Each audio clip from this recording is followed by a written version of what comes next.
साल कि पिछले एक साल में छात्रों के लिए कितना काम हुआ, इसे लेकर डीयू कैंपस में छात्रों में भी काफी उत्साह है।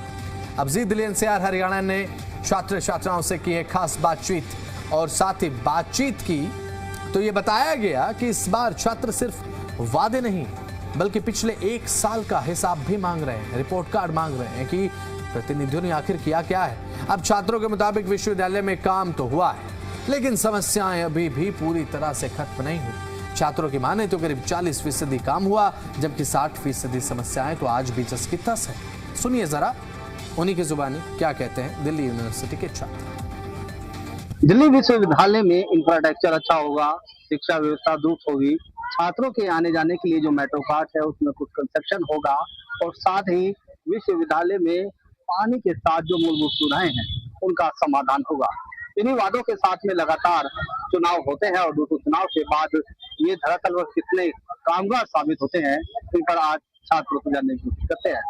अभी आप पढ़ भी रहे हैं, यहाँ पर क्या क्या समस्याएं हैं, इसका समाधान होना चाहिए? अगर समस्याएं तो बहुत सारी हैं पर जो सबसे बेसिक समस्या जिसके बारे में मैं बात करना चाहूंगी वो पानी की समस्या है। स्टूडेंट को यहाँ पीने के लिए जो पानी है वो भी नहीं मिलता है, तो ये सबसे बेसिक चीज है जो होनी चाहिए।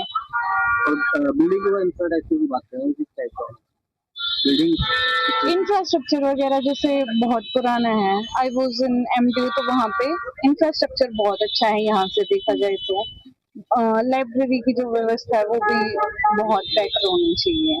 सुविधाओं के लिए मूलभूत सुविधा, पानी की सुविधा। पानी की तो प्रॉब्लम है, मतलब जैसे कि हमारी लाइब्रेरी में अच्छी क्वालिटी का पानी नहीं आता, कभी कभी वो अजीब फ्लेवर का भी होता है। और अगर बात करें बदलाव का तो ऐसा कुछ खास चेंजेस तो नहीं आया है। और मतलब ड्यू में और भी बहुत सारी प्रॉब्लम है, जैसे कि लाइब्रेरी में सिटिंग अरेंजमेंट कम है, मतलब जितने बच्चे हैं उतने नहीं है। अगर हम अभी जाएंगे तो सीट्स भी नहीं मिलेंगी और ऊपर से डिस्टर्बेंस भी है क्योंकि मेन एंट्री और जो सिटिंग अरेंजमेंट है वो पास में है, तो वो आवाज आता रहता है, तो वो थोड़ा सा प्रॉब्लम है। जैसे मुझे लगता है ना कि इस बार की जो गाइडलाइंस थी हाईकोर्ट की या पुरानी गाइडलाइंस थी वो काफी तरीके से स्ट्रिक्टली फॉलो की जा रही है। और मतलब जो पहले जिस तरीके से होता था, मतलब हमारे पर्चे बांटे जाते थे, आप अगर देखते तो इतनी संख्या में लोग आते थे कि ये सड़क पे निकलना बहुत मुश्किल हो जाता था। अभी बहुत सारी चीजें बेटर हो गई हैं, मतलब इम्प्लीमेंट काफी हो गया है।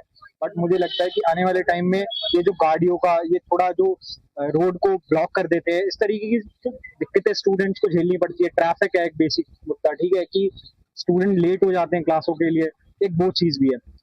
और सुधार यहाँ पे ना कोई सुधार तो मुझे दिखा नहीं है सच अभी। लाइक यहाँ पे मैंने कल परसों ही देखा था, यहाँ पे लड़ाई भी बहुत ज्यादा हो रही थी, दूसरे ऑफिस के बाहर ही बहुत ज्यादा लड़ाइयाँ होती हैं और ये गाड़ियाँ, यहाँ पे ट्रैफिक बहुत ज्यादा होता है, एक तो ये भी है। विश्वविद्यालय में 200 चुनाव पिछले बार हुए थे, उसके बाद छात्रों का कहना है करीब 40% इम्प्रूवमेंट यहाँ पर दिखाई दिया है। लेकिन अगर बात की जाए गर्मी के समय में पानी की किल्लत से छात्र अभी भी परेशान हैं।